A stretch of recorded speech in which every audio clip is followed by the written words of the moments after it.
পরীক্ষা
আচ্ছা, এখানে একজন গত ক্লাসে ছিলেন যিনি কিনা কো হোস্ট ছিলেন, তিনি কি আছেন আজকে এখানে প্রেজেন্ট?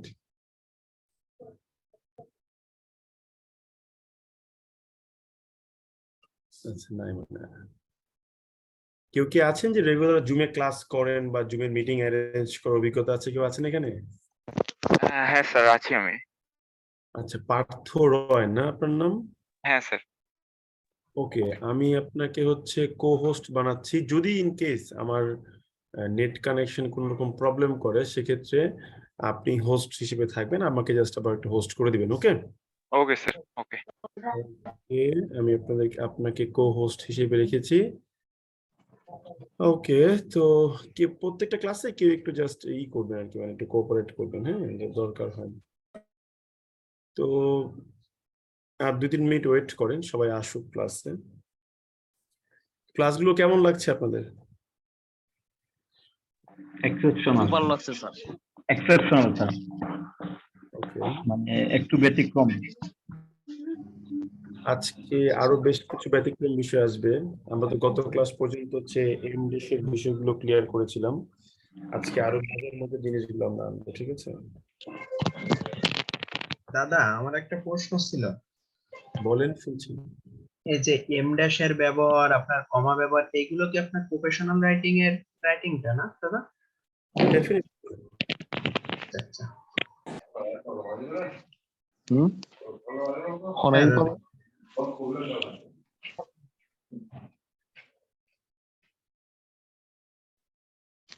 তো আসেন আমরা শুরু করি। তো সবাই অডিওটা অফ রাখবো আমরা, হ্যাঁ, কোনোভাবে যেন অডিওটা অন না পাই আমরা। স্যার ঠিক 10টায় শুরু করলে ভালো হয়, অনেকে ধীরে ধীরে জয়েন দিতেছে এখন। এই যে আমার এখানে যে 59 হয়ে গেছে আর কি, 1 মিনিট বাকি আছে। ওকে, আমি তো একদম শার্প, মানে আগের ব্যাচ থেকে একটা কমপ্লেন ছিল যে ক্লাসের টাইমিং এ নাকি উল্টাপাল্টা হয়, এই জন্য আমি একদম আমার ইয়েটা ফার্স্ট একদম ফিক্সড টাইমে আমি ঢোকার দাদা, চেষ্টা করি। আজকে খেলা দেখবেন না? আমি ওইভাবে আসলে তো মানে ঘন্টার পর ঘন্টা সময় নিয়ে খুব একটা খেলা দেখার অভ্যাস আমার নাই, বা এটা নিয়ে আমার খুব বেশি মাতামাতিও নাই, ঠিক আছে? কাতার আর ইকুয়েডরের খেলা দেখে। না মানে কোনো খেলা নেই, এই আমরা অত বেশি মাতামাতি নাই আসলে। দাদা, গত ক্লাসের পিডিএফটা গত ক্লাসে পিডিএফটা বলতে সেভ হয় না, এদের সব প্রবলেম কিছুক্ষণ একটা আমি খুঁজতেছি, পাচ্ছিলাম না আসলে। ওকে, 10টা বেজে যাচ্ছে, ক্লাসটা শুরু করি, আসেন, লেটস সি। তো আম, আজকে ওকে, আসসালামু আলাইকুম, নমস্কার সবাইকে, আমরা শুরু করছি আমাদের লেকচার। তো দেখেন, আমরা গত ক্লাসে কিন্তু বেশ কিছু জিনিস ক্লিয়ার করেছিলাম। অ্যাডজেক্টিভ ক্লজকে বসাতে হয়, অ্যাডজেক্টিভ ক্লজের কোন ক্লজটা হচ্ছে আপনার রেস্ট্রিকটিভ হয়, এবং হচ্ছে কোন ক্লজটা হচ্ছে আপনার নন রেস্ট্রিকটিভ হয়, এই বিষয়গুলো আমরা ক্লিয়ার করেছিলাম। এখন অ্যাডজেক্টিভ ক্লজকে যে আবার এম ড্যাশ দিয়ে আলাদা করা হয়, সেটাও আমরা ক্লিয়ার করেছিলাম। এখন দেখেন, এই অ্যাডজেক্টিভ ক্লজের কনসেপ্টটা আপনি চাইলে অনেক গভীর নিতে পারেন, অনেক পেঁচাতে পারেন, অনেক কিছু করতে পারেন, এর কোনো আসলে শেষ নাই, এন্ডলেস একটা জার্নি, ঠিক আছে? তো এন্ডলেস এই জার্নিটা আমরা শিখবোই আস্তে আস্তে। তো কিন্তু এই জার্নির মধ্যে আমাদের আরো কিছু বিষয় থাকে, যে বিষয়গুলো আমাদের শিখতে হয়। এর মধ্যে একটা বিষয় হচ্ছে যে আমরা প্রায় টাইমে দেখি যে বাক্যের শেষে গিয়ে আপনার প্রিপোজিশন প্লাস হচ্ছে অবজেক্ট থাকে। আবার কখনো দেখবেন এই জিনিসটাকে বাক্যের সামনে নিয়ে আসা হয়, আবার কখনো কোনো বাক্যের সাবজেক্টের পরে নিয়ে আসা হয়, আবার কখনো কখনো বলা হয় যে না এটা আগে আনা যাবে না। এই জিনিসটা কেন হয় আমরা এই জিনিসটা আজকে একটু শিখবো, এবং প্রফেশনাল রাইটিং এ গিয়ে এই জিনিসটা কিন্তু অনেক গুরুত্বপূর্ণ একটা রোল প্লে করে। ঠিক আছে, ব্যাপারটা একটু ভালো করে দেখার চেষ্টা করে আসে। যদি ধরেন আমরা একটা বাক্য লিখি যে গ্লোবাল লিডার্স, বৈশ্বিক নেতৃত্বস্থানীয় ব্যক্তিরা, হ্যাঁ, have suggested an immediate ceasefire. Ceasefire মানে কি? সিজফায়ার মানে হচ্ছে অস্ত্রবিরতি। Immediate ceasefire at Russia Ukraine border. এই যে বাক্যটা ভালো করে খেয়াল করবেন। হ্যাঁ, আমি যদি বলি যে এই বাক্যের সাবজেক্টটা কে, আপনারা বলবেন যে ভাই এই বাক্যের সাবজেক্টটা হচ্ছে আপনার গ্লোবাল লিডার্স। মেনে নিলাম, কোনো সমস্যা নাই, ঠিক আছে, মানি। তো আমি যদি বলি এই বাক্যের ভার্ব কে, আপনারা বলবেন যে ভাইয়া হ্যাভ সাজেস্টেড, সেটাও মেনে নিলাম। এখন আমি যদি বলি যে কি সাজেস্ট করছে, এই জায়গাটাতে একটা প্রশ্ন আসতে পারে। কেউ বলবে যে ইমিডিয়েট সিজ ফায়ারটা সাজেস্ট করছে, আমি জানি, ঠিক আছে।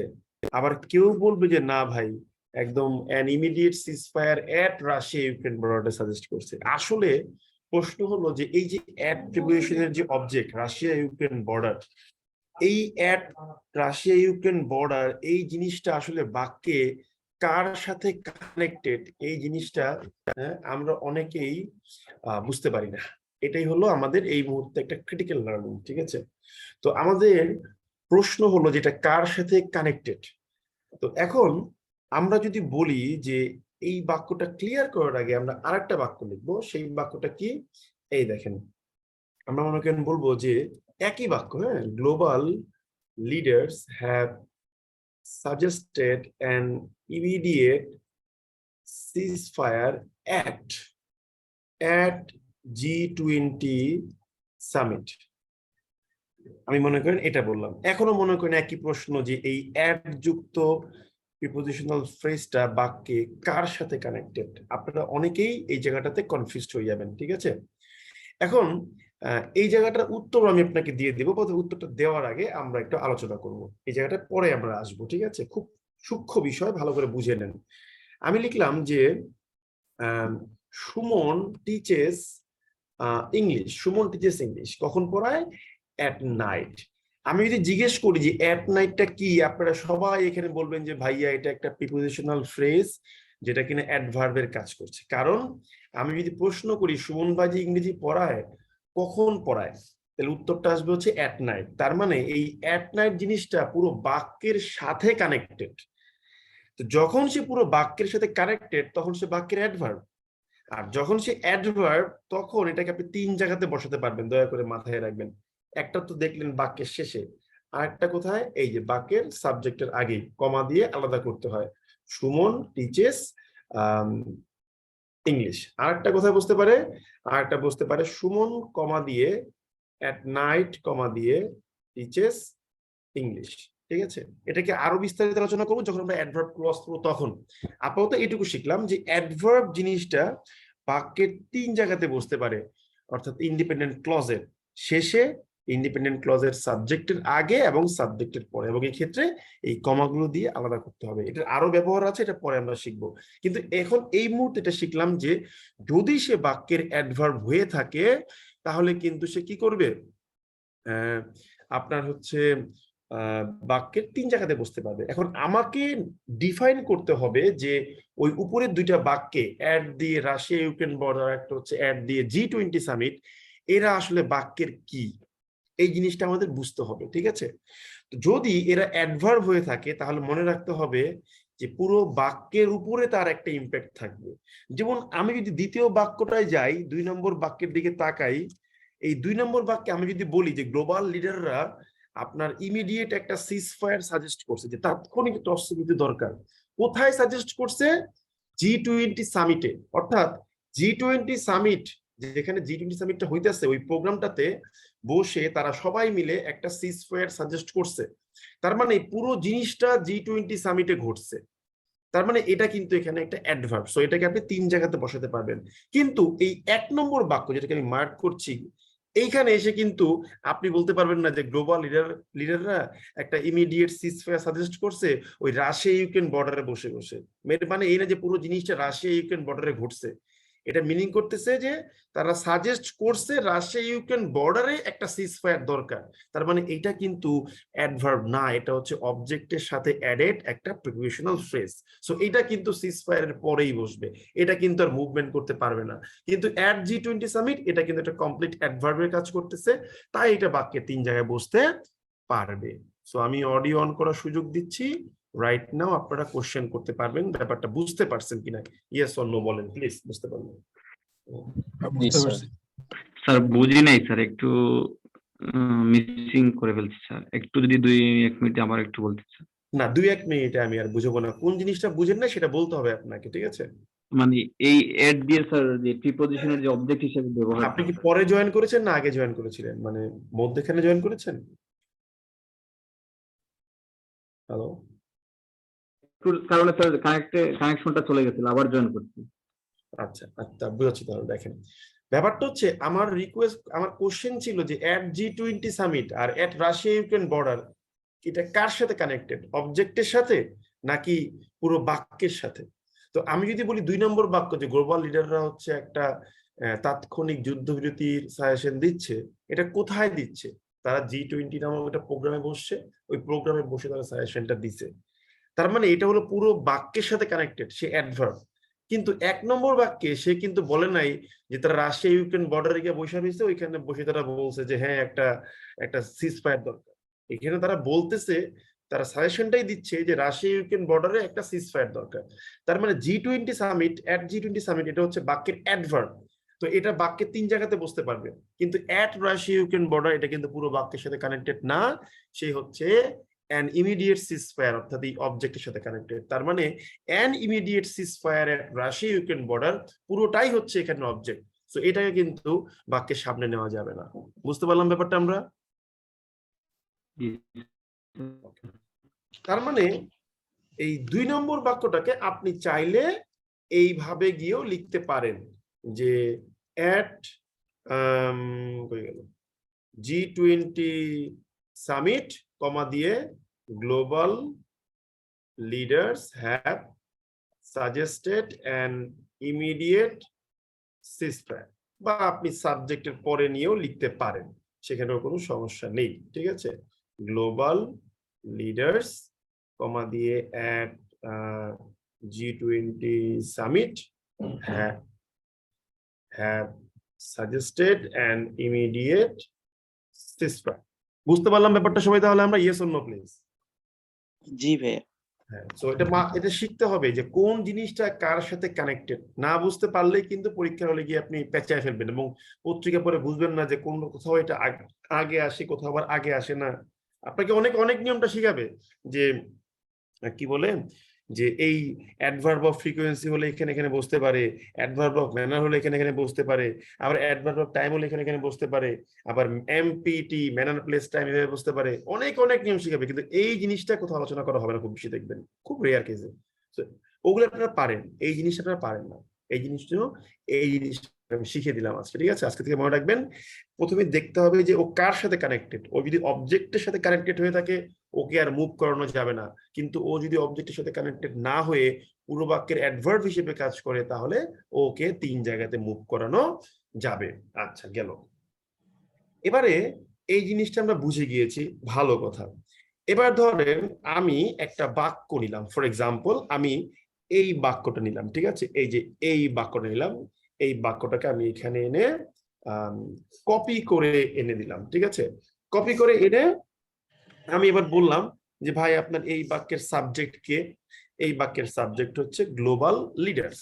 তো এই বাক্যের সাবজেক্ট যদি গ্লোবাল লিডার্স হয়ে থাকে, এখন আমি কিন্তু বলতেই পারি যে ভাই গ্লোবাল লিডার দিয়ে ধ্রুব সাহেব অডিও অফ রাখবেন দয়া করে, যে এই বাক্যের সাবজেক্ট যদি হয়ে থাকে গ্লোবাল লিডার তাহলে এটার জন্য অ্যাডজেক্টিভ ক্লজ আনবো। তাহলে আনতে গেলে কি করতে হবে?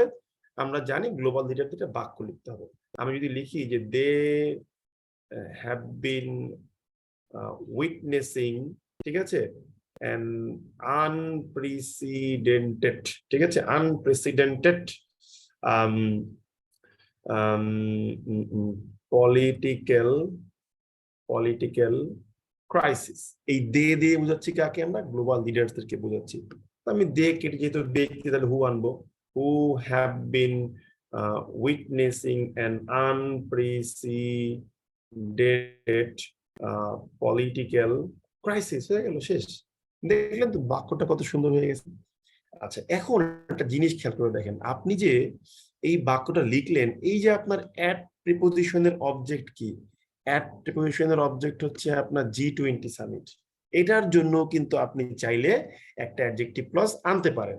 আনতে গেলে কি করতে হবে? ওই একই কথা, কিছুই করতে হবে না, চোখটা বন্ধ করে ওটাতে বাক্য লিখবেন। আমি লিখতে পারি যে ইট ওয়াজ অ্যারেঞ্জড, ঠিক আছে, সরি, আমি অ্যারেঞ্জ ওয়ার্ডটা খুব common word, common place, organised, ঠিক আছে, অর্গানাইজড বাই, আমি মনে করেন লিখলাম যে কানাডা, ফর এক্সাম্পল, লিখলাম জাস্ট। তাহলে এই যে G20 সামিটের পরে এসে আমরা কি লিখবো? এই যে এখানে কিন্তু খেয়াল করবেন, আমি কিন্তু কমার পরে লিখতেছি না, কমার আগে লিখতেছি, কারণ গোষ্ঠীর সবকিছু এখন কমার আগে চলে যাবে, এটা তো মনে রাখার কথা, ঠিক আছে। এই যে আমি মনে করেন দ্যাট লিখলাম, ফর এক্সাম্পল, ঠিক আছে, that was organised by Canada. দেখেন বাক্যটা কত সুন্দর হয়েছে। বাক্যটা সুন্দর হয়েছে না? বলেন তো ইয়েস অর নো? জি ভাইয়া। একটা প্রশ্ন করবো স্যার। হ্যাঁ বলেন, শুনছি। স্যার, আমি যদি এভাবে লিখি it was presided by India G20 সামিটের জন্য, তাহলে কি sir it was presided over by India নাকি it was presided by India, কোনটা আমরা হবে? এখন প্রিপারেশন নিয়ে কথা বলছি, আমরা ক্লজ নিয়ে কথা বলছি।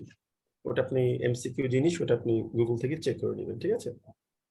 ওকে, আমরা রিটেন শিখছি, আমরা এখানে অ্যাট প্রিপোজিশন হবে না অন প্রিপোজিশন হবে এগুলো শিখছি না ভাই, আমি এই বিষয়টা দুঃখিত। ওকে, তো এখন দেখেন এই যে বাক্যটা লিখছেন, বাক্যটা বড় হচ্ছে, সুন্দর হচ্ছে, কিন্তু বাক্যটা একটা আলংকরিক সমস্যা আছে। সেই সমস্যাটা কি? সেই সমস্যাটা হচ্ছে বাক্যটাতে ভার্বোসিটি আছে। ভার্বোসিটি মানে কি? শব্দের বাহুল্য দোষ আছে, অতিরিক্ত পরিমাণে শব্দ ইউজ করা হচ্ছে, ঠিক আছে।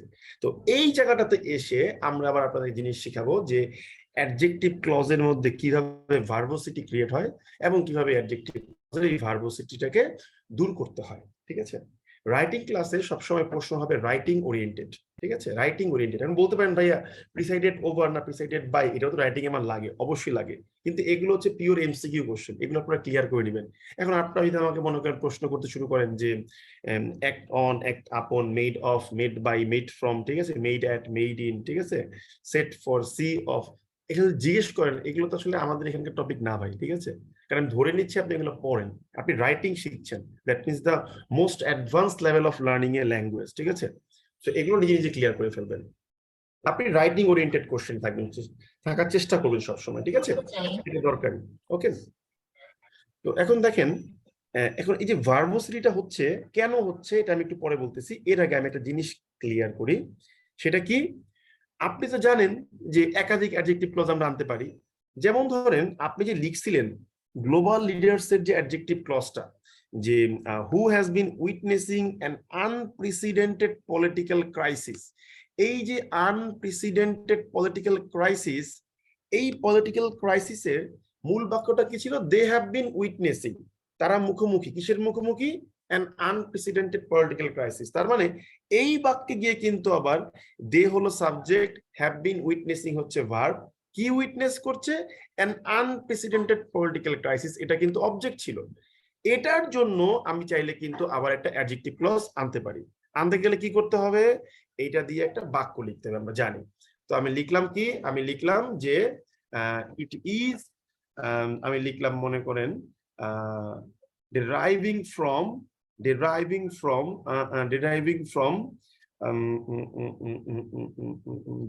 from Russia's ইনভেশন, রাশিয়ার আক্রমণের ফোর্স থেকে সৃষ্টি হচ্ছে, ঠিক আছে। তাহলে এই ইট বোঝাচ্ছে কাকে? এই যে পলিটিক্যাল ক্রাইসিসটাকে, ইন আনপ্রেসিডেন্টেড পলিটিক্যাল ক্রাইসিস। তাহলে কি হবে? That is deriving from Russia's invention বা ওভার ইউকেন লিখিতে পারি, কোনো সমস্যা নেই। যদি এখানে ইজ না বললে আসলে হ্যাজ বিন বলাটা বেটার লাগে, বাট এটা আমরা টেন্স পড়ার সময় শিখবো। তাহলে এখানে যদি আমি এই অ্যাডজেক্টিভ ক্লজটা আনতে পারি, তাহলে ভেরি লজিক্যালি আমি কিন্তু এটাকে ওই ভিতরে নিয়েও ঢুকাই দিতে পারি। দেখেন বাক্যটা কিন্তু আরো বড় হয়ে গেছে। ধরতে পারলাম ব্যাপারটা আমরা সবাই? Yes or no please? Yes, sir. Okay, thank you. So আমি কিন্তু খুব কম জিনিস পড়াই, খেয়াল করে দেখবেন, কিন্তু এর ইম্প্যাক্ট বহুত বড়। এখন আমাদের বাক্যটা মোটামুটি বড় হয়েছে। আচ্ছা, এখন যদি আমি আপনাকে বলি, ধরে নিচ্ছি যে এই who has been witnessing an unprecedented political crisis, এটা হচ্ছে নন রেস্ট্রিকটিভ অ্যাডজেক্টিভ ক্লজ। তাহলে আপনারা বুদ্ধি করে বলবেন যে এই ক্ষেত্রে কমা দিয়ে আলাদা করবেন কোথায় কোথায়, একটু বুদ্ধি করে বলেন, শুনি দেখি পারেন কিনা আপনারা, বলেন। পুর আগে একটা কমা হবে, হু এর আগে একটা কমা হবে, গুড। আর একটা কমা কোথায় হবে?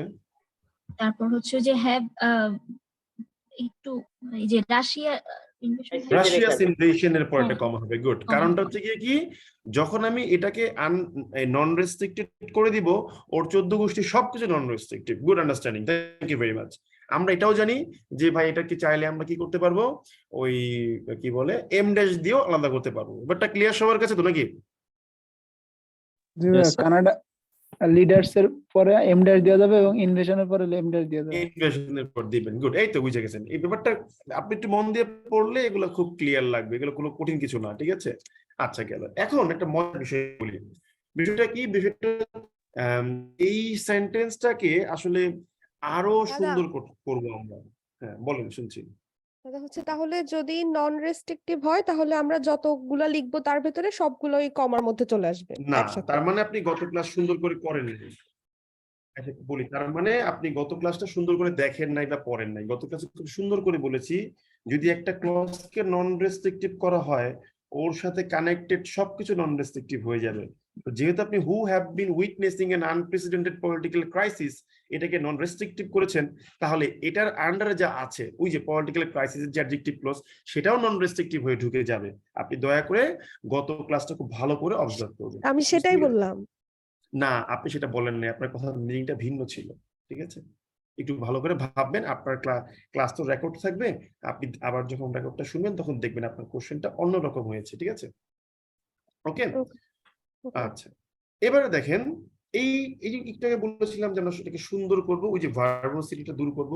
তো এই ভার্বোসিটিটা দূর করার আসলে ওয়েটা কি? এই ওয়েটা দূর করার ক্ষেত্রে একটা জিনিস বলি, শোনেন। আমাদের দেহের কিছু পার্ট থাকে, যেমন ধরেন চুল, নখ, এগুলা কিন্তু দেহের ইন্টিগ্রাল পার্ট না।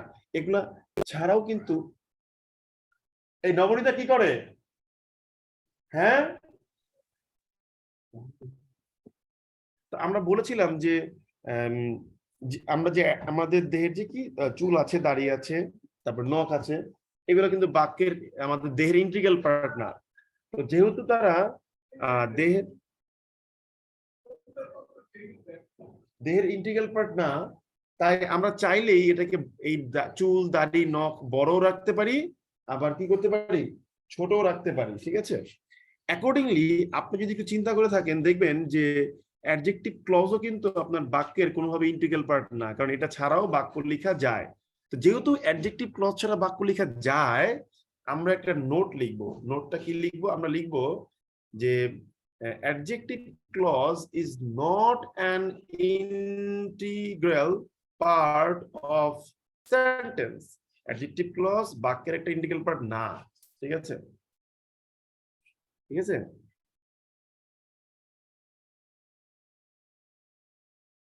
is not integral part of a sentence, ঠিক আছে? এটা একটা বাক্যের ইন্টিগ্রাল পার্ট না। তার মানে কি? তার মানে we can develop sentence without it. আমরা এটাকে ছাড়া বাক্য লিখতে পারি। তো যেহেতু বাক্যের ইন্টিগ্রাল পার্ট না, এটাকে ছাড়া লিখতে পারি, ওই যে চুল দাড়ির মতো, so it can be reduced to a phrase. তাই চাইলেই আমরা এটাকে ছোট করে ফ্রেজে কনভার্ট করতে পারি। অর্থাৎ অ্যাডজেক্টিভ ক্লজ যখন আমরা ছোট করি, সে তখন অটোমেটিক্যালি কি হয়, সে তখন ফ্রেজে কনভার্ট হয়। এখন প্রশ্ন আসতে পারে যে ফ্রেজে কনভার্ট হলে কি হয়? ওই যে আপনাদেরকে আমরা আগের ক্লাসে বলেছিলাম যে অ্যাডজেক্টিভ ক্লজ যখন রিডিউস হয়ে যায় তখন সে ফ্রেজ হয়ে যায়, আর ফ্রেজের কিন্তু বাক্যের উপরে কোনো নিয়ন্ত্রণ থাকে না। তো ওই ব্যাপারটা একটু মনে করার চেষ্টা করে দেখেন। মনে আছে সবার এটা জিনিসটা, নাকি মনে নেই কারো? Yes or no? জি স্যার মনে আছে। হ্যাঁ, মনে রাখতে হবে। তো অ্যাডজেক্টিভ ক্লজ যদি বাক্যের ইন্টিগ্রাল পার্ট না, তাই এটাকে আমরা রিডিউস করতে পারি, আর রিডিউস করলে সে ফ্রেজে কনভার্ট হয়ে যায়। আর আমরা সবাই জানি যে ফ্রেজে কনভার্ট হয়ে গেলে কিন্তু তার আর বাক্যের উপরে কোনো নিয়ন্ত্রণ থাকবে না। এখন ফ্রেজে কনভার্ট করতে হয় কিভাবে, সেটা আমরা একটু শিখবো। আসেন শিখি। প্রথম যে স্টিপুলেশন বা নীতি, সেটা কি? সেই নীতিটা হচ্ছে হু অথবা দ্যাট অথবা হুইচ, এই তিনটা জিনিসের পরে ভার্ব থাকতে হবে।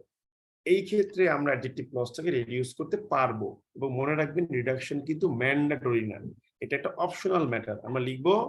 আমরা লিখবো যে this reduction is not mandatory, এটা ম্যান্ডেটরি না। তো এখন করতেও পারেন, নাও করতে পারেন, যেহেতু শিখবেন তাহলে তো করতে হবে, তাই না?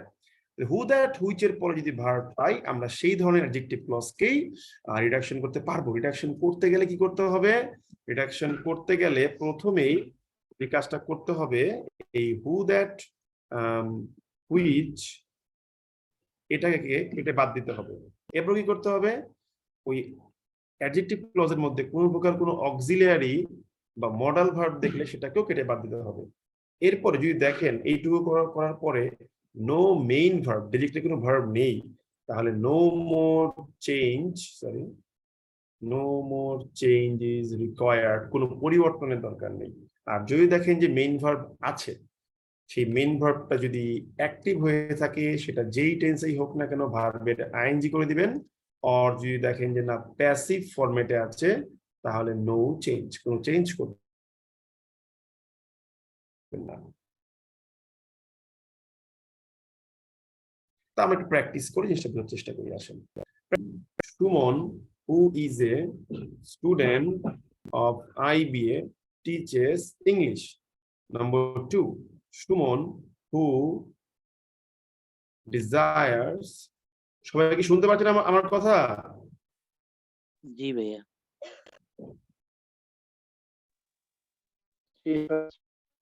Okay. Suman, who was given the fund, has conducted the survey. এই দেখেন, এখানে প্রত্যেক ক্ষেত্রে কিন্তু আমি একটা করে বাক্য নিয়েছি, যেই বাক্যের হচ্ছে আপনার, আমি শুধু হুটা দিয়ে বুঝাচ্ছি, সবগুলাই সেম, একটা বুঝিয়ে দিলেই হবে। যেখানে হু এর পরে কিন্তু ভার্ব আছে, তার মানে এখানে প্রত্যেকটা ক্ষেত্রে আপনি অ্যাডজেক্টিভ ক্লজ করতে পারবেন, রিডিউস করতে পারবেন। এবং আমরা জেনেছি যে ভাই, রিডাকশন করাটা হচ্ছে অপশনাল, করলেও করতে পারেন, না করলেও না করতে পারেন। তো আমরা যেহেতু শিখবো, তাহলে আমরা রিডাকশনটা করেই দেখবো পারি কিনা, ঠিক আছে? তো আসলে আমরা একটু শেখার চেষ্টা করি, দেখি পারি কিনা, চলেন, ঠিক আছে? ওকে। তো প্রথমে কি ছিল? ওই যে হু দ্যাট হুইচ কাটতে হবে। তো আপনি এখান থেকে এই যে হুটা কেটে দিলেন, তারপর কি কাটতে হবে? এই যে হুটা কাটতে হবে, কেটে দিলাম। তারপর কি কাটতে হবে? এই যে হুটা কাটতে হবে, কেটে দিলাম। এরপর কি অক্সিলারি বা মডাল ভার্ব, এই যে ইজটা কাটতে হলো, কেটে দিলেন। এখানে ডিজায়ারের সাথে কোনো অক্সিলারি ভার্ব নেই, থাকলে কেটে দিবেন। এই যে ওয়াজ অক্সিলারি ভার্ব, কেটে দিলেন। এরপর কি যদি বলছি no main verb no more change, তো কাটার পরে মেইন ভার্ব নাই কোথায়? এই যে এখানে কিন্তু মেইন ভার্ব নাই, এই আন্ডারলাইন করে দিলাম, ঠিক আছে? তো যেহেতু এখানে কোনো মেইন ভার্ব নাই, তাহলে আমরা এটাকে চেঞ্জ করব না, খুব স্বাভাবিকভাবে, তাই না? একটু দাঁড়ান তো ভাই, আন্ডারলাইনের বড়টা কোথায়? এই যে গেল, ঠিক আছে? কিন্তু এখানে কিন্তু মেইন ভার্ব আছে, এই যে অ্যাডজেক্টিভ ক্লজের মধ্যে ডিজায়ার একটা মেইন ভার্ব। এখন হু ডিজায়ার, বলেন তো এটা অ্যাক্টিভ ছিল না প্যাসিভ ছিল? হু ডিজায়ারটা অ্যাক্টিভ। অ্যাক্টিভ ছিল। তো যেহেতু সেটা অ্যাক্টিভ ছিল, সেহেতু আপনি এটা যেই টেন্সেই থাক ডিজায়ারটা, এটাকে আপনি আইএনজি যুক্ত করে দিবেন। এই যে আপনি আইএনজি যুক্ত করে দিলেন, ঠিক আছে? এই যে গিভেন দ্য ফান্ড, এটা কি অ্যাক্টিভ ছিল না প্যাসিভ ছিল বলেন তো? হু ওয়াজ গিভেন? প্যাসিভ। প্যাসিভ ভাইয়া।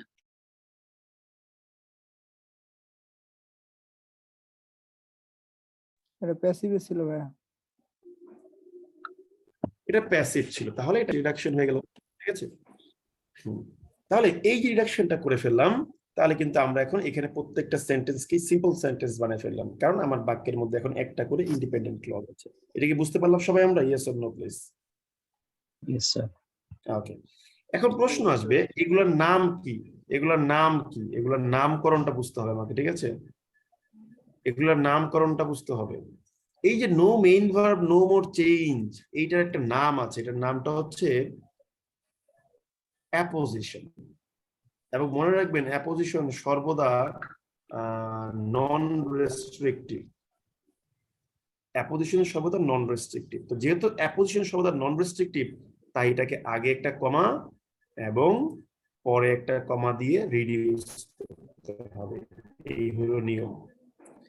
আর ওই যে অ্যাক্টিভ থাকলে ভার্বের সাথে আইএনজি, এটাকে বলা হয় প্রেজেন্ট পার্টিসিপিয়াল, পার্টিসিপল কিন্তু বলি নাই। আর এই যে প্যাসিভ থাকে নো চেঞ্জ, এটাকে বলা হয় পাস্ট পার্টিসিপিয়াল, পার্টিসিপল কিন্তু বলি নাই। এবং এরা কি হতে পারে? বোথ অফ দেম, দুইটাই present participial past participial, can be either restrictive or non restrictive. তার মানে এটা ভাই আপনার উপর নির্ভর করবে। আপনি যদি রেস্ট্রিক্টিভ মনে করেন তাহলে কমা দিবেন, সরি কমা দিবেন না। আর যদি আপনি নন রেস্ট্রিক্টিভ মনে করেন তাহলে কমা দিয়ে আলাদা করবেন, কোনো সমস্যা নেই। ব্যাপারটা বুঝতে পারলাম সবাই আমরা? জি স্যার। ওকে, আচ্ছা দাদা, একটা প্রশ্ন ছিল। হ্যাঁ বলেন, শুনছি। আচ্ছা, ওই যে 5 নাম্বারের যে সেন্টেন্সটা, যে সুমন ডিজায়ারিং, হ্যাঁ, ড্যাংলিং মডিফায়ারের যে সিস্টেমটা, এটা কি ঠিক হ্যাঁ এরকম ভাবে? হ্যাঁ হ্যাঁ হ্যাঁ, এক্স্যাক্টলি এমসিকিউ গ্রামারে আপনারা যে ড্যাংলিং মডিফায়ারটা পড়েন, খুব কঠিন বলে পড়ানো হয়। এটাই মূলত হচ্ছে অ্যাডজেক্টিভ প্লাস রিডাকশন গুলো তৈরি করা হয়েছে, ঠিক আছে? ওকে ওকে, জি দাদা, তো thank you. Dangling modifier participle আর পার্টিসিপিয়ালের পার্থক্য কি? এটা গুগল করে দেখে নেবেন, ঠিক আছে? পার্টিসিপল ভার্সেস পার্টিসিপিয়াল, গুগলে লিখবেন what is the difference between participial and participle, ঠিক আছে? এটা দেখে নেবেন গুগল করে। এই টার্মিনোলজি গুলো নিয়ে প্রশ্ন করি না, ঠিক আছে? এগুলো গুগল থেকে দেখে নেবেন। ওকে, আমরা কি রাইটিং শিখতেছি, আমরা এখানে মানে নাউন কত প্রকার এগুলো শিখতে বসি নাই। যে অ্যাবস্ট্রাক্ট নাউন, ঠিক আছে, common noun, countable noun, non countable noun, concrete noun, material noun, এগুলো আমরা আলোচনা যাবো না, কখনো যাবো না, ঠিক আছে? আচ্ছা দাদা, হ্যাঁ বলো। ফর্মাল রাইটিং এ কি যদি আমি ড্যাংলিং মডিফায়ার পদ্ধতি অনুসরণ করে লাইনটা যদি লিখি, মানে এরকম না একটা না না, আপনি কিন্তু ভুল বলতেছেন। ফর্মাল রাইটিং এ ড্যাগলিং মডিফায়ার না, মূলত মডিফায়ার যখন ঠিক মতো ইউজ করা হয় না, ঠিক আছে, মিসপ্লেসড মডিফায়ার হয়ে যায়, যেটাকে বলে ড্যাংলিং মডিফায়ার। তো আপনি শুদ্ধ হয়ে বলবেন যে ফর্মাল রাইটিং এ মডিফায়ারটাকে ইউজ করা যাবে কিনা, এবং অবশ্যই ইউজ করা যাবে, এবং রাইটিং এ প্রচুর ইউজ করা হয়। আপনার এই প্রশ্ন আচ্ছা। করার মাধ্যমে আপনি বুঝিয়ে দিয়েছেন যে আপনি পত্রিকা কম পড়েন। কারণ যদি আপনি পত্রিকা পড়েন, আপনি এই ইউজেস গুলো রেগুলার বেসিসে পাবেন। রেগুলার আপনি 10টা সেন্টেন্স পত্রিকা থেকে নেবেন, তার 7টাতে এই জিনিসটা পাবেন, 6টাতে এই জিনিসটা পাবেন, ঠিক আছে? আচ্ছা দাদা, ওকে, এখন একটা জিনিস বলি আপনাদের, শুনেন। এই যে মডিফায়ার গুলো, এখন যেটা যেটা বলতে নিছিলাম যে ড্যাংলিং মডিফায়ারের কথাটা, তো ড্যাংলিং মডিফায়ার শুধুমাত্র যে অ্যাডজেক্টিভ ক্লজকে রিডাকশন করে ভুল হয়ে বসিয়ে বানানো হয় তা কিন্তু না। এটা কিন্তু আপনার কি বলেন, এই অ্যাডভার্ব ক্লজকেও রিডাকশন করে তৈরি করা যায়। ওটা আমরা অ্যাডভার্ব ক্লজ পড়ার সময় শিখবো। কিন্তু আমি রাইটিং ক্লাসে কিন্তু ড্যাংলিং মডিফায়ার ওয়ার্ডটা কখনো উচ্চারণ করা পছন্দ করি না। আমরা বলি যে ভাই এটা প্রেজেন্ট পার্টিসিপিয়াল, ওইটা পাস্ট পার্টিসিপিয়াল, ঠিক আছে? এই হলো আমাদের কথা, আর কি, আর কিছু না। এখন যে নিয়মটা আপনি শিখলেন, এই নিয়মটা এবার আপনি ওই যে উপরের বাক্যে অ্যাপ্লাই করবেন, এবং you will see the difference, যে ওই বাক্যটা এবার কত সুন্দর হয়ে যায়। দেখেন, আপনি বলবেন যে না, আসলে পত্রিকার ভাব আসতেছে। তো দেখেন, এই যে দেখেন G20 সামিটের যে অ্যাডজেক্টিভ ক্লজটা ছিল, that was organised by Canada, আমি লিখেছি। এই জায়গাটাতে একটু দেখেন কি হয়েছে। এই যে দ্যাট কেটে দিবেন, তারপরে হচ্ছে আপনি ওয়াজ কেটে দিবেন, অক্সিলারি ভার্ব। দ্যাট ওয়াজ, এটা কি অ্যাক্টিভ না প্যাসিভ বললেন তো, কি একটু বুদ্ধি করে শুনি। তাহলে আমরা কোনো চেঞ্জ করার দরকার নাই, তাই না? তারপরে যে হু হ্যাভ বিন উইটনেসিং, এই যে আপনি হুটা কেটে দিবেন, তারপর অক্সিলারি ভার্ব হিসেবে হ্যাভ বিনটা কেটে দিবেন। এটা তো অলরেডি অ্যাক্টিভ হয়ে আইএনজি হয়ে আসছে, এটা আমার কিছু করার দরকার নাই, ঠিক আছে? এরপরে এই যে দ্যাট ইজ ডিরাইভিং, দ্যাট কাটবেন, ইজ কাটবেন। দেখেন বাক্য কত স্ট্যান্ডার্ড হয়ে গেছে। At G20 summit organized by Canada, global leaders witnessing an unprecedented political crisis deriving from Russia's invasion have suggested an immediate ceasefire. বাক্যটা কেমন বলে দেবেন? দাদা বাক্যটা তো খুব সুন্দর হয়েছে, বাট এরকম ভাবে আমরা লিখতে পারবো তো? সেটা আপনার, আমি কিভাবে জানি ভাই? আপনি ডাক্তারের কাছে আসছেন, আপনি মেডিসিন চেয়েছেন, প্রেসক্রিপশন দিচ্ছে, এখন আপনি মেডিসিন খাবেন কিনা রেগুলার সেটা আপনি জানেন না, সেটা আমি কিভাবে বলবো, তাই না? না না দাদা, ওই জন্য না, বলতেছি যে পুরা লিখে আবার কেটে এভাবে লিখবো না কিভাবে, মানে এটা পরীক্ষা হলে কি কেউ কোনো বাক্য লিখে কেটেই করে? না না আমরা প্র্যাকটিস করার সময় কিভাবে, এই জন্য বলতেছি আর কি। এভাবে প্র্যাকটিস করবেন, ভেঙে ভেঙে প্র্যাকটিস করবেন। আচ্ছা আচ্ছা, ঠিক আছে। আপনার কি মনে হয় পরীক্ষা হলে আমি বাক্য এভাবে লিখি? আমি না না আমি জাস্ট বলতেছি আর কি। পরীক্ষা হলে আমি বাক্য ডিরেক্টলি লিখি। যখন লিখতে আপনার মধ্যে ওই কমফোর্টটা চলে আসবে বা কনফিডেন্সটা গ্রো হয়ে যাবে, তখন আপনি লিখবেন। যেমন ধরেন আমি যদি বলি যে আমাদের যে বর্তমান ধরেন আজকে মনে করেন যে এই যে বাংলাদেশ ব্যাংক রিসেন্টলি একটা রিফাইন্যান্স স্কিম চালু করছে, ঠিক আছে? তো আমি কি লিখবো? দেখেন, দেখেন আমি লিখবো যে ইয়েস্টারডে, গতকাল, ঠিক আছে, বাংলাদেশ ব্যাংক, ঠিক আছে, হ্যাজ বাংলাদেশ ব্যাংক ডিক্লেয়ার্ড, ঠিক আছে, এ refinance scheme adopted to rescue, ঠিক আছে, রুরাল ইকোনমি। একটু ভুল লিখছি। Yesterday, Bangladesh Bank has declared a refinance scheme adopted to rescue rural economy, ঠিক আছে, to tame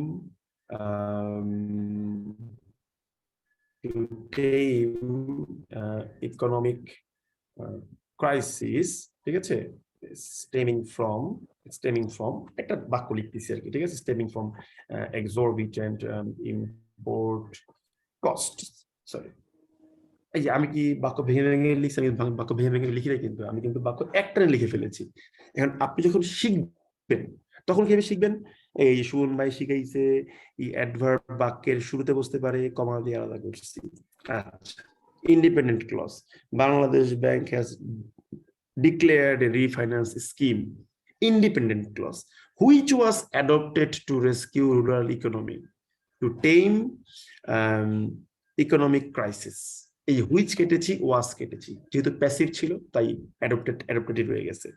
এবার economic crisis adjective clause, which is stemming from exorbitant import cost, which কেটেছি, is কেটেছি, এটা তো অ্যাক্টিভ অলরেডি আইএনজি ফর্মে আছে। বুঝতে পারলাম ব্যাপারটা আমরা সবাই? একটু ইয়েস অর নো? এটা খুবই সুন্দর। সো এটা আপনি যখন প্র্যাকটিস করে করে শিখে ফেলবেন তখন আপনি লিখবেন, ঠিক আছে, তখন লিখতে পারবেন। এখানে কোনো কমা এম ড্যাশ ব্যবহার করব না আমরা? আপনি করেন, আপনার ইচ্ছা রে ভাই। আমি তো বললাম, আমি আপনাকে কোনো না বলবো না, আপনার যা মন চায় আপনি তা করবেন, কোনো সমস্যা নেই। আপনি যদি বলেন সুমন ভাই আমরা করব, আমরা হচ্ছে এই যে স্কিম এরপরে একটা এম ড্যাশ দিয়ে দেওয়া মন চাইছে আমি দিব, আপনি কি করবেন করেন, না দিলাম, কোনো সমস্যা নাই, দেন, রাইট, কোনো না নাই ভাই। কিন্তু যেটাই করেন বুঝে শুনে করতে হবে, ঠিক আছে? ওটা বুঝতে পারছেন কি বলছি? বুঝতে পারছি। ব্যাপারটা হচ্ছে কি জানেন, আমি একটা জিনিস বলি, আমার একটা সুনাম আছে মার্কেটে যে ভাই রাইটিং পড়ায়, খুব সুন্দর আনকমন ওয়েতে পড়ায়, কিন্তু আমার একটা দুর্নাম আছে। আমার দুর্নামটা কি? আমি কিছু প্রশ্ন উত্তর ইচ্ছে করে দেই না। কেন দেই না? যেমন আপনি যদি আমাকে যদি বলেন সুমন ভাই, ভাই এই কি বলে যে, মনে করেন উদাহরণ দিই যে মাটন, খাসির মাংস, ঠিক আছে, এটা কি ভাই ম্যাটেরিয়াল নাউন নাকি কমন নাউন? এই প্রশ্নের উত্তর আমি দিব না, আপনাকে দিব না, ঠিক আছে? এটা আপনার এমসিকিউ গ্রামারের প্রশ্ন, এটা আপনি এমসিকিউ গ্রামারে শিখবেন। ওই যে এক ভাই বললেন যে পার্টিসিপল আর পার্টিসিপল পার্থক্য, এটা আমি জীবনও বলবো, এটা গুগল করে শিখে নেন, ঠিক আছে? তো এখন আপনি আমাকে যদি বলেন যে সুমন ভাই, এই যে আমরা ছোটবেলা থেকে একটা নিয়ম পড়ে আসছি, যে কি বলে, কি নিয়ম পড়ে আসছি আমরা, নিয়ম পড়ে আসছি যে, উদাহরণ দিই ফর এক্সাম্পল, যে এমপিটি অ্যাডভার্ব বসানোর সময় প্রথমে ম্যানার বসে, তারপর প্লেস বসে, তারপর হচ্ছে আপনার টাইম বসে। এটা আপনারা সবাই শিখেছেন। এখন আপনি যদি বলেন যে এই নিয়মটা আমাদের বুঝান, এটা আমি জীবনও বুঝাবো না, ঠিক আছে? কারণ এটা নিজেই তো শিখিনি, আপনার বুঝাবো কি? আমি নিজেই পারি না এই নিয়ম, ঠিক আছে? কারণ আমি ইংলিশটা শিখছি একটু ভিন্ন ভাবে। তো এই জন্য আমি আমি একটু রিটেন কোর্স নিয়ে কাজ করাটাই পছন্দ করি, ইয়ের চাইতে, কি বলে, প্রিলির চাইতে। ঠিক আছে, আমার প্রিলিমিনারি পড়তে ভালো লাগে না, আমি কি করবো, কিছু করার তো নেই, তাই না? ভাই অ্যাপোজিশন আর ফ্রেজ কি একই? অ্যাপোজিশন আর ফ্রেজ কি একই কিনা দেখেন, আমরা কিন্তু বলেছি যে অ্যাডজেক্টিভ প্লাস রিডাকশন করলে সে অ্যাডজেক্টিভ ফ্রেজ হয়ে যায়। এখন অ্যাডজেক্টিভ প্লাস রিডাকশন করলে যে ফ্রেজ হয়ে যায়, তাতে তিনটা নাম দিলাম, অ্যাপোজিশন, পাস্ট পার্টিসিপিয়াল, প্রেজেন্ট পার্টিসিপিয়াল। তার মানে কি, অ্যাপোজিশন একটা ফ্রেজ, প্রেজেন্ট পার্টিসিপিয়াল একটা ফ্রেজ, পাস্ট পার্টিসিপিয়াল একটা ফ্রেজ, তাই না? ঠিক আছে না? হ্যালো, সো আপনি লজিক্যালি পেঁচান, আমি আপনার সব প্রশ্ন উত্তর দিব, কিন্তু আপনি ওই প্রশ্নগুলো দয়া করে আমার করেন না, ওগুলো আমার কাছে পেইনফুল মনে হয়, কেন জানি না। তাহলে আমরা কি জিনিসটা বুঝতে পারছি? ইয়েস অর নো প্লিজ বলতে হবে সবাইকে, দেখি। ওকে, থ্যাংক ইউ। এর মধ্যে কোশ্চেন থাকলে আপনি করেন, আমি বুঝা যাচ্ছি। যেমন এক ভাই বলেন আমি কি তাহলে এম ড্যাশ দিব না? অবশ্যই দিবেন ভাই, এটা আপনার বাপের সম্পদ, যেমনে মন চায় তেমনি দিবেন, কিন্তু যেখানে দিবেন সেখানে যেন সলিড রিজনটা থাকে, যে ভাই আমি এই কারণে দিয়েছি। আমরা যখন একটা কেস নিয়ে যাই, কোটি কোটি টাকার কেস, আমাদের স্যাররা বলে যে সুমন আপনি যে কাজটা করছেন এটা কেন করছেন? স্যার ক্লিয়ার হয় আমাদের কাছ থেকে যে আমি যে কাজটা করছি আমি বুঝা করছি না বুঝা করছি। তো আপনি ক্লিয়ার থাকবেন, কারণ আমি তো আপনার পাশে থাকতে পারতেছি না, তাই না, সবসময়। এটা মাথায় রাখবেন। আর যখনই কনফিউশনে পড়বেন তখন ওই যে দেখবেন আমাদের ভিডিওগুলো দেখবেন, যেই কারণে আমি ক্লাসের সঙ্গে সঙ্গে ভিডিওগুলো দিয়ে দেওয়ার চেষ্টা করি। ঠিক আছে, আচ্ছা এখন একটা জিনিস দেখেন, জিনিসটা কি তাহলে? প্রশ্ন ছিল, হ্যাঁ বলেন। মানে স্যার এই আপনার পড়ানো রিলেটেড না, মানে স্যার আপনি বললেন তো তাই প্রশ্নটা করতেছি। মানে স্যার আপনি বললেন না যে স্যার আপনি ভিন্নভাবে ইংরেজিটা শিখছেন? মানে স্যার আমি এর আগে অনলাইনে 2-3টা কোর্স করছি, সবাই স্যার ঠিক আছে ওগুলো এমসিকিউ পড়ায়, মানে স্যার সবাই গতানুগতিকই পড়ায়, যেটা এই নাউন এটা ওই নাউন এভাবেই পড়ায়। তো স্যার আপনি ভিন্নভাবে স্যার শিখলেনটা কিভাবে? আপনি নিজেই নাকি স্যার আপনার কোনো মেন্টর ছিল? যদি একটু বলতেন আর কি। না, আমার ম্যাথমেটিক্স এর লার্নিং এ মেন্টর ছিল, প্রথমত আমার মা, দ্বিতীয়ত উত্তম স্যার। বাট ইংলিশ লার্নিং আমি ভালো মেন্টর পাই নাই। ইংলিশটা তো আমি মোটামুটি ইন্টারমিডিয়েট পর্যন্ত দুর্বল ছিলাম, কারণ ম্যাট্রিকে ডি গ্রেড ইংলিশে, ইন্টারে বি গ্রেড। ঠিক আছে, আমি যখন ভার্সিটি অ্যাডমিশন টেস্ট দিতে যাই তখন আমি দেখলাম যে একটা গতানুগতিক ধারায় একটা ইংলিশ আমাদের পড়ানো হয়। কিরকম পড়ানো হয়? এই তোরা মুখস্থ করো আজকে সবাই, যে কি বলে, যে agree, appear, arrange ask, claim, consent, decide, demand, deserve, accept, fail, forget, hesitate, hope, intend, learn, mean, manage, need, offer, plan, prepare, see, intend, threaten, wait, want, wish, এগুলোর পরে ইনফিনিটিভ হয়। তো আমরা দেখে ও মাই গড ভাইয়া সব মুখস্থ। তারপর মুখস্থ করে তো কি, যে admit, appreciate, avoid, complete, consider, delay, deny, discuss, enjoy, finish, keep, mention, miss, postpone, practise, quit, এগুলোর পরে হচ্ছে আপনার এই ভার্বের আইএনজি হয়। তো আমরা দেখে খুব খুশি হইতাম যে ওয়াও ভাইয়া কত ইংলিশ পারে। কিন্তু প্রশ্ন হইতেছে যে মুখস্থ এই বিদ্যাটা কি আসলে আদতে আমাদের কোনো কাজে লাগে? কোনো কাজে লাগে তো লাগে না লিটারেলি।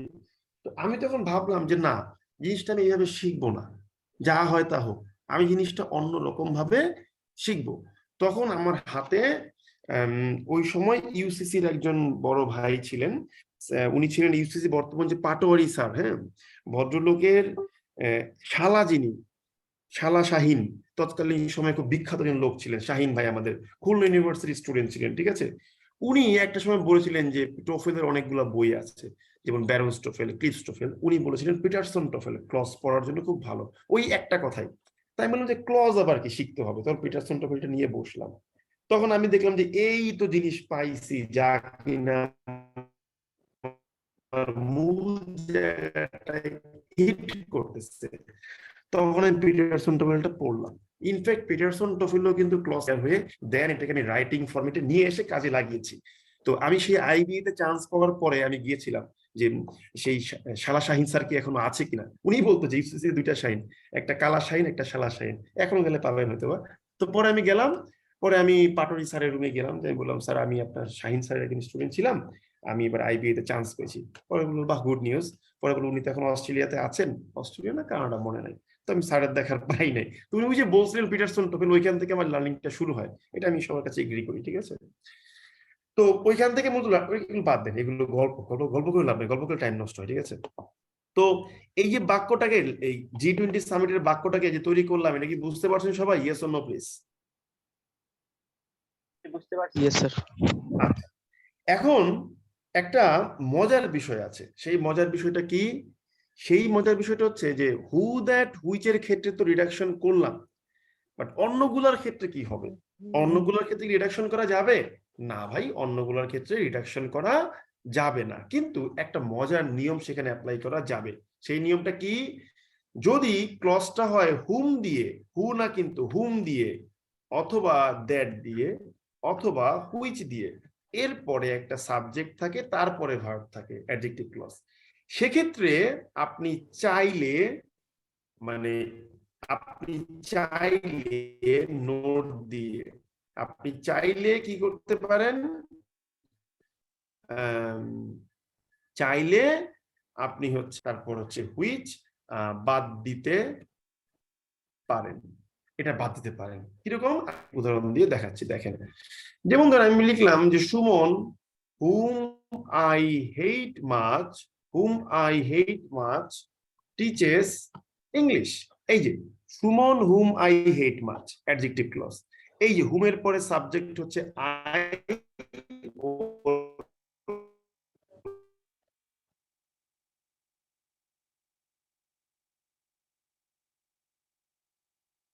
ভার্ব হচ্ছে হেট। এই ক্ষেত্রে কিন্তু এটা রিডাকশন করা যাবে না, আপনি শুধুমাত্র এই হুমটা বাদ দিতে পারবেন। ধন্যবাদ প্লিজ।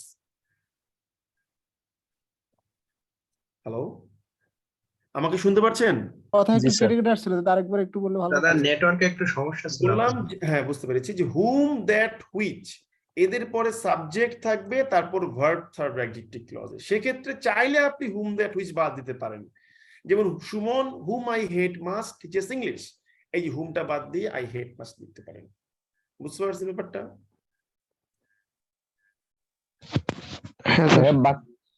বাক্যের মধ্যে এইরকম এই ব্যাপারগুলোকে কেটে দিলে এটা ওই ভার্বোসিটিটা কমায় ফেলে না? ভার্বোসিটিটা কমায়, এবং এটা আপনি কিন্তু সেই ক্লাস 3-4 পড়েছেন। কিরকম পড়েছেন? এই দেখেন, আপনি লিখতেন the season I like most. এই আই লাইক মোস্টটা কোত্থেকে আসছে? এটা ছিল দ্য সিজনের adjective clause, the season that I like most. এই দ্যাটটা বাদ দিয়ে দিতে হয়। বুঝতে পারলাম ব্যাপারটা আমরা সবাই? জি স্যার।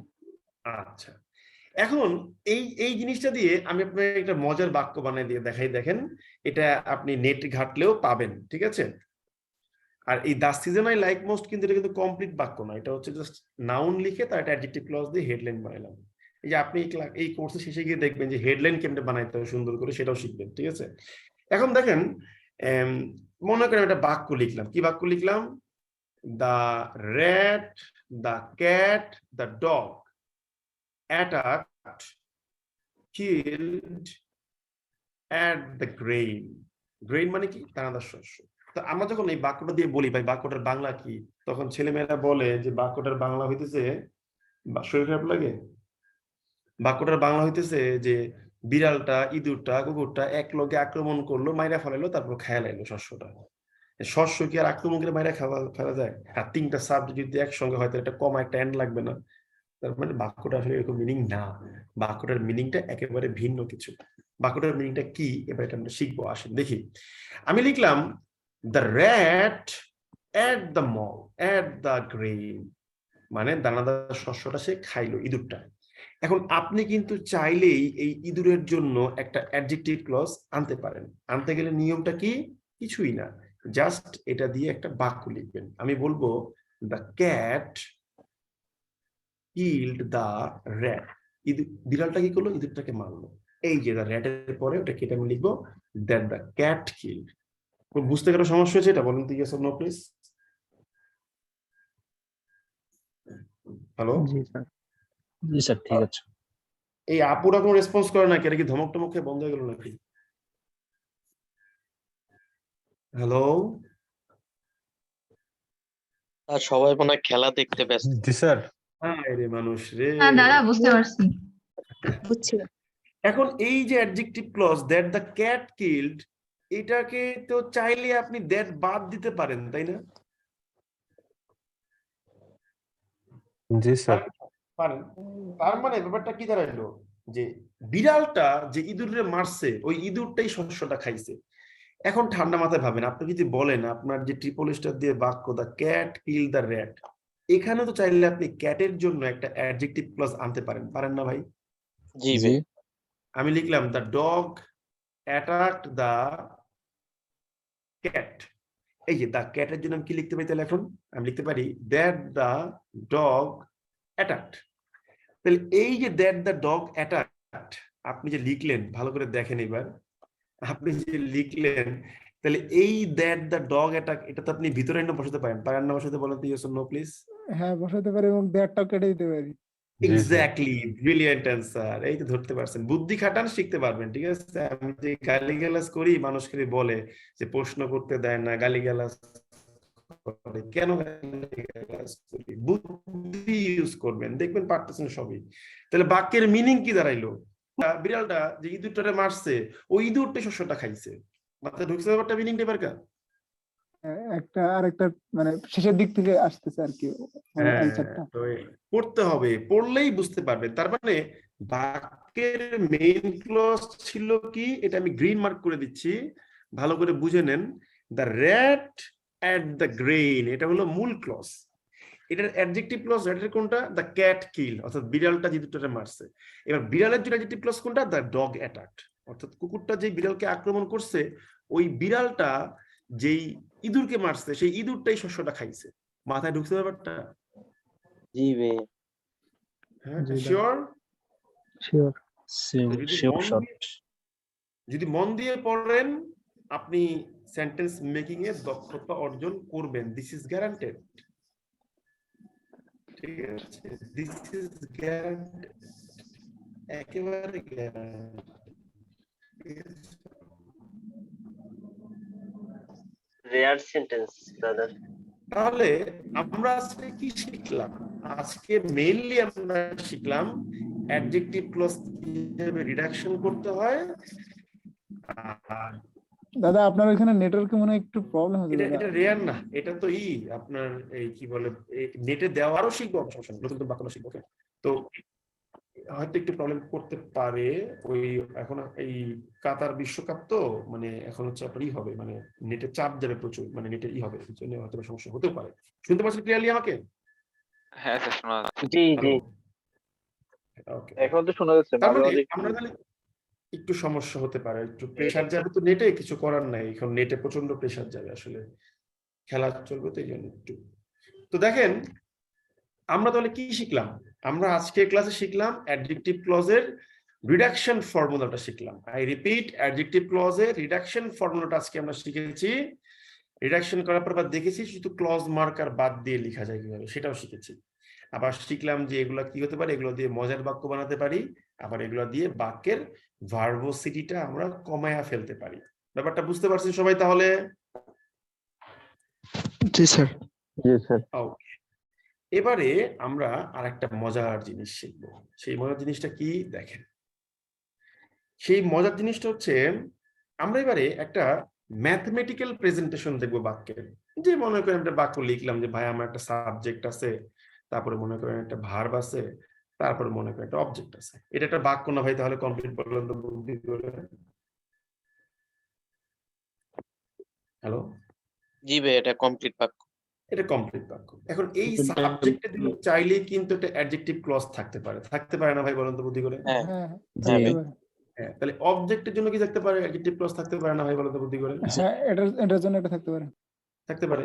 এই যে সাবজেক্টের অ্যাডজেক্টিভ ক্লজ রিডাকশন করলে সে অ্যাপোজিশন হতে পারে, তারপর হচ্ছে সে প্রেজেন্ট পার্টিসিপিয়াল হতে পারে, তারপর হচ্ছে সে পাস্ট পার্টিসিপিয়াল পারে না ভাই? পারে না? পারে।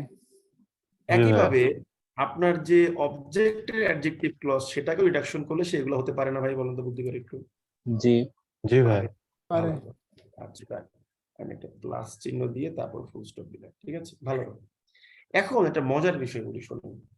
এই যে অবজেক্ট বলেন বা সাবজেক্ট বলেন, ভালো করে ব্যাপারটা বুঝেন। এই যে আপনি অবজেক্ট বলেন বা সাবজেক্ট বলেন, হ্যাঁ, তো এই অবজেক্ট, একটু দাঁড়ান ভাই, ওই টাচ পেনটা একটু ওপেন করতেছি তো, একটু দাঁড়ান, সময় দেন আমাকে,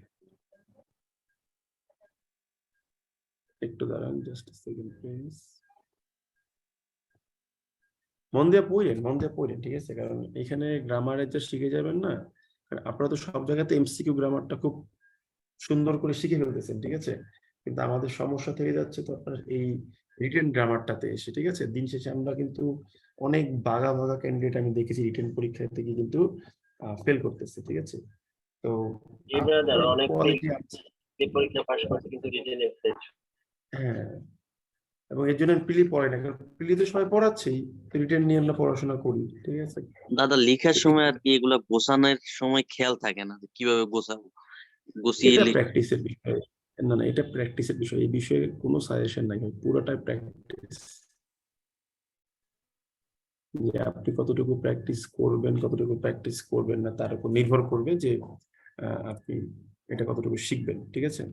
তো দেখেন, আমরা দেখতেছি এখন প্রশ্ন হলো, এই যে আপনার বাক্যের সাবজেক্টের অ্যাডজেক্টিভ ক্লজ কিংবা ধরেন এটা প্রচুর প্র্যাকটিসের বিষয়, বা এই যে আপনার ধরেন অবজেক্টের অ্যাডজেক্টিভ ক্লজ, কোনোভাবে কি মনে হয় যে এটা অ্যাডজেক্টিভ ক্লজটা সাবজেক্টের আগে গিয়ে বসতে পারে? এটা কি কখনো পসিবল, বলুন তো? কখনো কি পসিবল এটা? বলেন, ইয়েস অর নো বলেন। দাদা কমা দিয়ে কি লেখা যায়? আমি বলছি এতক্ষণ ধরে যা পড়াইছি, কখনো কি দেখছেন যে অ্যাডজেক্টিভ ক্লজ আগে গিয়ে বসছে? না দাদা। জি না, জি না, দেখছেন?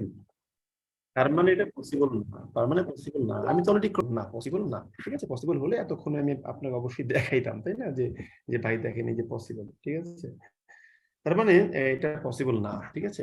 একইভাবে এই অবজেক্টের জন্য যে আপনার অ্যাপোজিশন, প্রেজেন্ট পার্টিসিপিয়াল বা পাস্ট পার্টিসিপিয়াল আছে, এই জিনিসগুলো কিন্তু কোনোভাবেই অবজেক্টের আগে গিয়ে বসতে পারে না।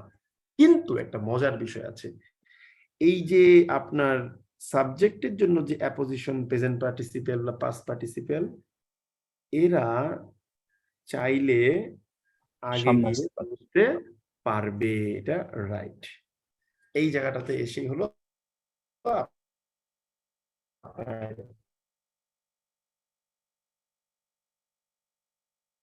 প্রবলেমটা হবে।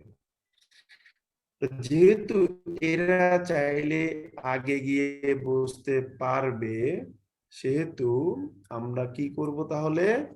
আমরা একটু কষ্ট করে এটাকে কপি করে নিব, ঠিক আছে। একটু দাঁড়ান, কপি করে নিচ্ছি। এই যে কপি করে নিয়ে আমরা এখানে বসাই দিচ্ছি যে শুধুমাত্র সাবজেক্টের ক্ষেত্রে তার প্রেজেন্ট পার্টিসিপিয়াল বা তার পাস্ট পার্টিসিপিয়াল আগে গিয়ে বসতে পারে, কিন্তু সেক্ষেত্রে এটা অবশ্যই কমা দিয়ে আলাদা করতে হবে। মনে থাকবে সবার বিষয়টা, না ভুলে খাই ফেলবেন না? দাদা এই যে মনে থাকবে? নেটওয়ার্কের প্রবলেম হচ্ছিল, তো আর একবার একটু হ্যালো, বলবেন? মানে আপনার কথা একটু কেটে কেটে মনে আসছে। থাকবে এটা? দাদা আপনার কথাগুলো শোনা যাচ্ছে মানে না স্পষ্ট শুধুমাত্র করে। সাবজেক্টের ক্ষেত্রে। আচ্ছা আচ্ছা, বললাম শুধুমাত্র, হ্যাঁ হ্যাঁ, ওই যে একটু এখন বিশ্বকাপ চলবে, তো এখন যে কত কিছু হবে, এই যে এই শুধুমাত্র বাক্যের সাবজেক্টের জন্য, আই রিপিট, বাক্যের সাবজেক্টের জন্য আপনি তার অ্যাপোজিশন, প্রেজেন্ট পার্টিসিপিয়াল, পাস্ট পার্টিসিপিয়ালটা আগে এনে বসাতে পারবেন, কিন্তু সেক্ষেত্রে এটা অবশ্যই কমা দিয়ে আলাদা করতে হবে। বুঝতে পারলাম ব্যাপারটা আমরা সবাই? ভাই এটা কি ওই দিন বলছিলেন যে জিমেটের আচ্ছা, রুল আসে, ওইটাই কি? হ্যাঁ, জিমেটের রুল এটা পাবেন, ইয়েস। তো আমরা নেক্সট ক্লাসটা, আজকের ক্লাসটা এখানে শেষ করে দেব। নেক্সট ক্লাসে আমাদের লেকচারটা শুরু হবে এই জায়গা থেকে, যে কিভাবে এটা আগে আনতে পারি এবং এর সাথে সম্পর্কিত রহস্যগুলা কি। ঠিক আছে, আমরা আজকে ক্লাসটা এখানে শেষ করব। এর ক্ষেত্রে কোনোভাবেই পারবো না। অবজেক্টের ক্ষেত্রে কোনোভাবে আমরা পারবো না, শুধুমাত্র সাবজেক্টের ক্ষেত্রে এটা পসিবল, ঠিক আছে। ওকে ভাইয়া যদি দা রাইট ওই সেন্টেন্সটাতে একটু যাই, ওখানে মানে আমরা কোনখানে এম ড্যাশ বসাতে পারবো, ওটা যদি একটু দেখাতেন।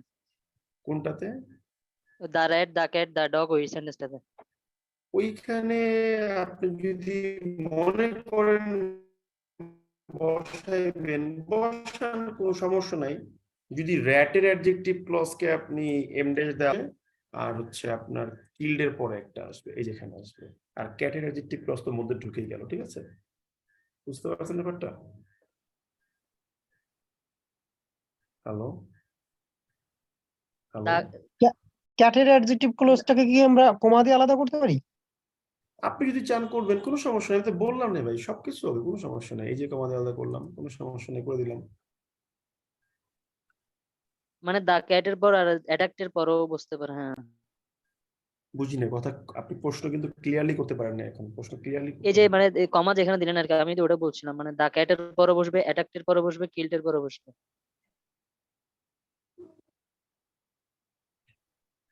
মানে ক্যাটের পরে বসবেন কি এম এমডেশ? ড্যাশ, হ্যাঁ হ্যাঁ, বসানো যাবে না? এই এম ড্যাশের কথা বলছি, ক্যাটের পরে এমডেশের মধ্যে তো আর আপনার এমডেশ দেওয়া যায় না, তাই না? এমডেশের মধ্যে তো মানে আপনি যদি মনে করেন ওটাতে কমা দিয়ে আলাদা করতে পারেন, ঠিক আছে, কমার মধ্যে তো আর কমা দিয়ে আলাদা করা যায় না, তাই না? বুঝতে পারলাম ব্যাপারটা? আমি যদি বলি যে আমি আগেরটাতে কমা দিয়েছি, তাহলে কিল্ডের পরে একটা কমা দিলাম, ঠিক আছে, সেক্ষেত্রে আপনি বলতে পারেন যে ভাই আমি ক্যাটের পরে একটা এমডেশ দিয়ে আলাদা করব, আর অ্যাটাকের পরে একটা এমডেশ দিয়ে আলাদা করবো, সেটা মানায় যে কমার মধ্যে এমডেশ আনলাম বা এমডেশের মধ্যে কমা আনলাম, কিন্তু এমডেশের মধ্যে এমডেশ আনলে তো জিনিসটা খুব রিডিকুলাস মনে হবে এখন, তাই না? বুঝতে পারলাম? জি ভাই।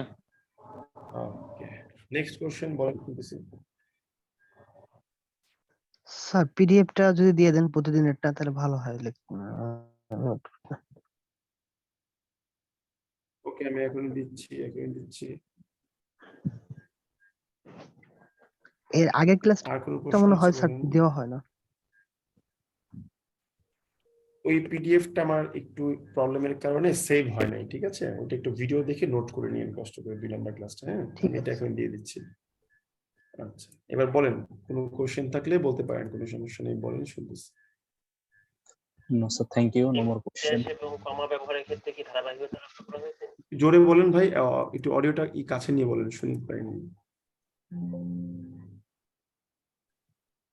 হ্যালো, একটু জোরে বলেন ভাই, আমি কথাটা বুঝি নাই আপনার। Hello, hello. হ্যাঁ বলেন, শুনছি, বলেন। আচ্ছা ভাই, ওই ভোকাবুলারি বিল্ড আপের জন্য মানে ডেইলি স্টার পত্রিকা থেকে করলে ভালো হয় নাকি ওয়ার্ড স্মার্ট বই থেকে পড়লে ভালো হয়? ভোকাবুলারি বিল্ড আপ করার জন্য যদি আপনি আমাকে জিজ্ঞেস করেন কোনটা, আমি বলবো দুইটাই পড়বেন। কারণটা হচ্ছে যখন আপনি ভোকাব বিল্ড করা নিয়ে চিন্তা ভাবনা করবেন, তখন আপনাকে একদিক থেকে যেমন একাডেমিক ওয়ার্ড গুলো পড়তে হবে, আবার আরেক দিক থেকে আপনাকে ওই স্মার্টলি ডেইলি স্টার পড়ে নিত্য নতুন যে ওয়ার্ড গুলো ইউজ করা হয় ডেইলি কমিউনিকেশনে, সেটা আপনাকে শিখতে হবে, ঠিক আছে? সো দুইটাকেই পাশাপাশি রাখবেন। বাট আমি ব্যক্তিগতভাবে গুরুত্ব দিই হচ্ছে আপনার ইটাকে, কি বলেন, ওই যে ভুলে গেলাম, কি বলে, আপনার পত্রিকা পড়াটাকে বেশি গুরুত্ব দিয়ে। হ্যাঁ, জিমেটের কিছু আছে যে সাফিক্স প্রিফিক্স তারপর রুট ধরে, এটা কি কার্যকর? পড়তে পারেন, শেখার জন্য পড়তে পারেন। আমি আসলে এরকম সাপ্রিফিক্স সাফিক্স এগুলো ধরে কখনো খুব একটা পড়াশোনা করি নাই। আমি একদম মানে আমি ভাই দুর্বল স্টুডেন্ট, আমি একদম ধরে ধরে পড়ে ফেলি, ঠিক আছে? যেমন ধরেন আমার ওয়ার্ড কালেকশনে এইরকম ওয়ার্ড আছে, যেমন দেখেন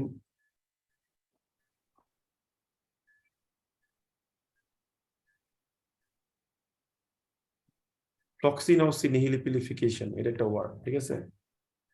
এটা অনেক সময় রাইট দেখাতে পারে ডকে, আবার নাও দেখাতে পারে, যে ডকে অ্যাড না করে নেই, ঠিক আছে? তারপরে যেমন ধরেন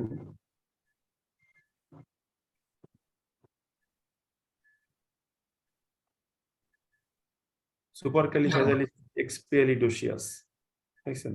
আমি একদম এই ওয়ার্ড মুখস্থ করে ফেলছি একেবারে, ঠিক আছে? স্যার উপরে ওয়ার্ডটা যদি একবার বলতেন। অডিও থাকবে দেখে নিন, ঠিক আছে? অনরিফিসিবিলিটি ইউরিনিটেরিবাস, এই দেখেন, এটা সাজেশনে দেখেন, দেখছেন? তারপর আরো দেখেন,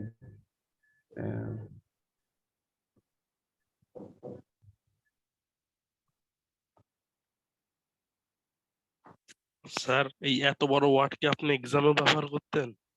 না না, এটা কখন এক্সামে ব্যবহার করা, এটাও দেখেন না, দেখছেন? দেখেন কত বড় ওয়ার্ড, হাইপোপটোমনস্ট্রোসিস কুইপোপেডোলিওফোবিয়া, এটাকে বলা হয় বড় ওয়ার্ড শেখার ভয়, ঠিক আছে? ওকে, 4 নাম্বারটা মনে হয় একটু ভুল হয়েছে। একটু ভুল হইতে পারে, এত তো টাইপ করছি, ভুল হইতেই পারে, স্বাভাবিক বিষয়, তাই না? আমি তো আর এটাকে মানে আপনি বলার পর আমি এটা শিখছিলাম ইন্টারনেট থেকে, কুইক পে হবে। হ্যাঁ, quick pay, QUI double PE, double PE হবে নাকি? হ্যাঁ কুইক পে ডোলিওফোবিয়া, আপনি বলার পর আমি এটা শিখছিলাম আজকে ইন্টারেস্ট থেকে।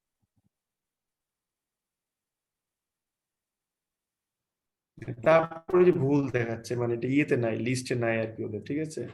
তো তাদের কস্টিক্স এক্সপিয়ালিটোসিয়াস ডাবল পি ই এর পরে আবার পি ই দিতে যেটা বলতে দিলে হবে পিটোপিটোলিফোবিয়া, দেখেছেন কত বড় বড় ওয়ার্ড, ঠিক আছে? পি ইটা তারপরে আরো ওয়ার্ড আছে দেখেন আপনার আরেকটা কি একটা ওয়ার্ড পড়লাম, মানে ওটা হচ্ছে আপনার এক ধরনের পানি সম্পর্কিত একটা ওয়ার্ড, ওটা মনে হয় 58টা অ্যালফাবেটের একটা ওয়ার্ড, মনে পড়তেছে না এই মুহূর্তে। এরকম অনেক ওয়ার্ড আছে, শেষ নাই, ওয়ার্ডের কোনো শেষ নাই, ঠিক আছে? পড়বেন, পড়তে পড়তে পড়তে পড়তে দেখবেন যেগুলো আপনার মানে ভালোবাসার মধ্যে চলে আসবে, ঠিক আছে?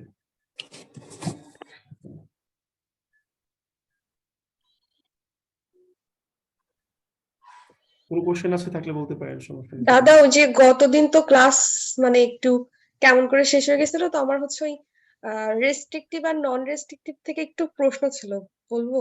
বলেন বলেন বলেন বলেন। মানে আমার প্রশ্নটা হচ্ছে যে যদি কোনো জিনিস আগে থেকেই ডেফিনেট হয়, তো সেই জিনিসের সম্পর্কে যদি আমরা কোনো অ্যাডজেক্টিভ ক্লজ ইউজ করি, তাহলে কি সেটা আমরা নন রেস্ট্রিকটিভ করাটাই বেটার হবে? ব্যাপারটা আসলে ওইরকম না যে এটা কি এটা করা ভালো হবে নাকি এটা ভালো করবে, ব্যাপারটা হচ্ছে আপনি কোন ভাবে প্রকাশ করতে চাচ্ছেন সেটা, ঠিক আছে? ওকে, যে এটা হচ্ছে যে বলতে চাচ্ছে তার মুডের উপরে ডিপেন্ড করবে। হ্যাঁ, ওকে, থ্যাংক ইউ। এটা এখানে কোনো ফিক্স নাই যে এটাই করতে হবে, ঠিক আছে? এখন আপনি মনে করেন একটা জায়গাতে একটা ক্লজ নন রেস্ট্রিকটিভ, ওই যে আমি যেটা বললাম যে 5টা বাসার লোকেশন দিয়ে সেখানে আমার বাসার কালার দেওয়াটা নন রেস্ট্রিকটিভ। এখন আপনি যদি মানে ধরেই নেন যে আপনার বন্ধু একটু বোকাশোকা মানুষ, সে হয়তো বুঝবে না, তাই আপনি ওইটা রেস্ট্রিকটিভ ধরেই লিখতে চাচ্ছেন, লেখেন না, কোনো না নাই, ওইটাই রাইট, ঠিক আছে? ওকে, ঠিক আছে। ওকে, আর কোনো কোশ্চেন?